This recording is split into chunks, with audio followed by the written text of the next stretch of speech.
Words can make you, break you, they can heal your soul, they can damage you forever. So I always try to use the positive words in my life wherever I go. They call it adversity, I call it opportunity. They call it weakness, I call it strength. They call me disabled, I call myself differently abled. They see my disability, I see my ability. There are some incidents that happen in your life, and those incidents are so strong that they change your DNA. And I'm going to share what exactly happened to me. I was 18 years old when I got married. And this thing I'm sharing for the very first time on an international level.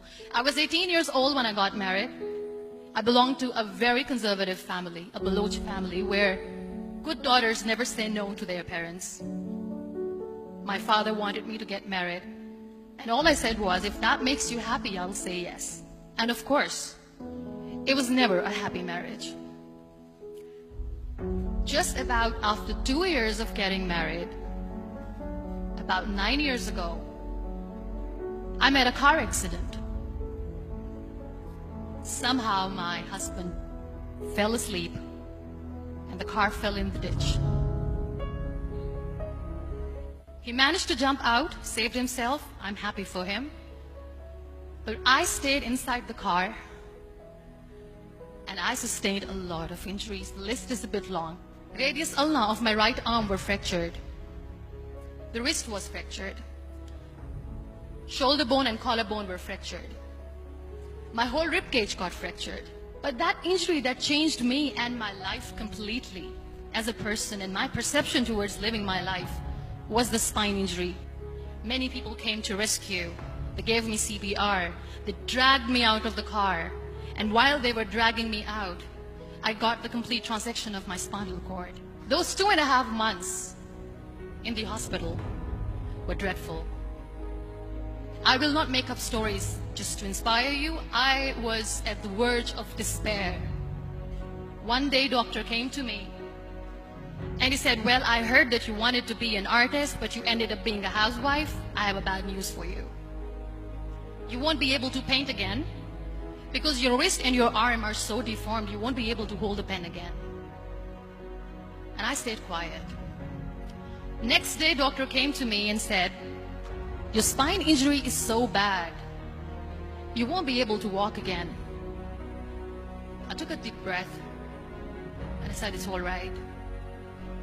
The next day, doctor came to me and said, because of your spine injury and the fixation that you have in your back, you won't be able to give birth to a child again. That day, I was devastated. I still remember, I asked my mother, why me? And that is where I started to question my existence. Why am I even alive? What's the point of living? I won't be able to be a mother again. And that was quite devastating for me. But then I realized there are so many children in the world, all they want is acceptance. So there is no point of crying, just go and adopt one. And that's what I did. I gave my name in different organizations, different orphanages. I didn't mention that I'm on a wheelchair, dying to have a child. So I just told them that this is Muniba Mazari and she wants to adopt a boy or girl whatsoever, but I want to adopt a kid. And I waited patiently. 2 years later, I got this call from a very small city in Pakistan. I got a call and they said, are you Muniba Mazari? There is a baby boy and would you like to adopt? And when I say yes, I could literally feel the labor pain. I said, yes, yes, I am going to adopt him. I am coming to take him home. And when I reached there, the man was sitting and he was looking at me from head to toe. And in the back of my head, I kept thinking that, oh, he's going to say she's on the wheelchair. She doesn't deserve it. How is she going to take care of him? And I looked at him and I said, do not judge me because I'm on the wheelchair. But you know what he said? He said, I know you will be the best mother of this child. You both are lucky to have each other. And that day, I was 2 years old, 2 days old, and today he's 6. You know when you end up being on the wheelchair, what's the most painful thing?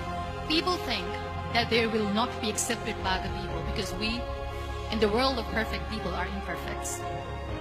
So I decided to appear more in public. I started to paint, I always wanted to. I have done a lot of exhibitions. I'm Pakistan's first wheelchair-bound artist. I have done a lot of modeling campaigns. I became the National Goodwill Ambassador for UN Women Pakistan, and now I speak for the rights of women, children. We talk about inclusion, diversity, gender equality, which is a must. I was featured in BBC 100 Women for 2015. I'm one of the Forbes 30 under 30 for 2016. We have this amazing fantasy about life. This is how things should work. This is my plan. It should go as per my plan. If that doesn't happen, we give up. So my dear friends, let me tell you one thing. I never wanted to be on the wheelchair. Never thought of being on the wheelchair. I was always aspiring to do bigger things, but had no idea that for that I have to pay the price to be where I am today. It's a very heavy price. It is okay to be scared. It is okay to cry. Everything is okay, but giving up should not be an option. They always say that failure is not an option. Failure should be an option, because when you fail, you get up, and then you fail, and then you get up, and that keeps you going. That's how humans are strong.